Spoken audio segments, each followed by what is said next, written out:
Hey, remember watching your grandmother cooking with a cast iron skillet? Well, believe it or not, that skillet was probably made in South Pittsburgh, Tennessee. Yeah, Marion County. You see, in 1896, that's when Lodge Manufacturing opened its doors. You ever been to this place? Well, here we go. Good things have long come from the hills of Tennessee.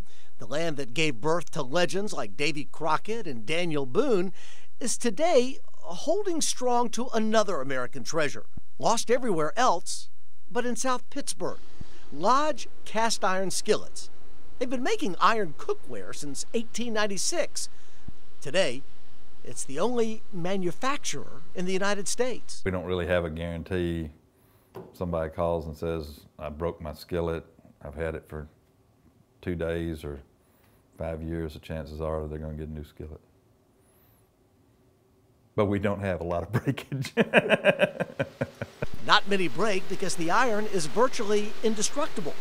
Perfect for the needs of the late 1800 pioneers who Joseph Lodge catered to.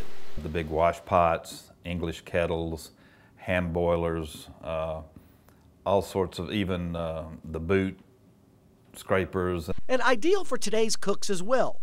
Though slow to warm up, unlike other metals, the iron distributes the heat evenly through the pan. One reason it's perfect for making cornbread, and why Lodge is synonymous with the great South Pittsburgh's now famous Cornbread Festival.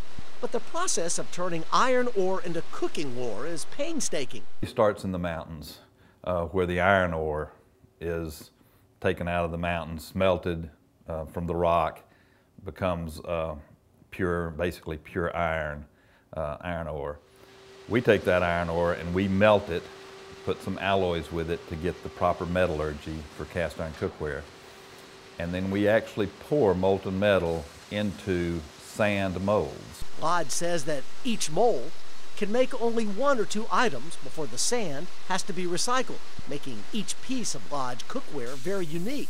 Once the molds are set up, they are then shot blasted to get rid of excess sand. Machines then grind away sharp edges and smooth the surfaces before putting on the seasoning. A baked-on coating of oil that protects the skillet, and over time, as you continue to cook in it, it will give it virtually a non-stick surface. Traditionally done by cooking bacon or other greasy foods once a buyer got it home, Lodge now seasons the cast irons in-house, making it ready to use right out of the box. The in-house seasoning is just one of many ways that Lodge has found to compete in today's big market.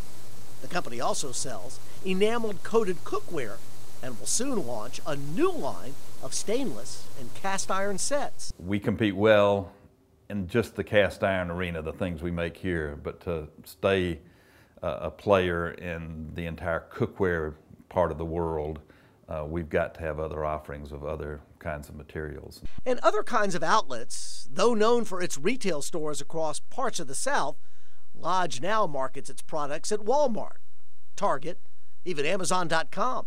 And that's not the only way the century-old company has changed with the times.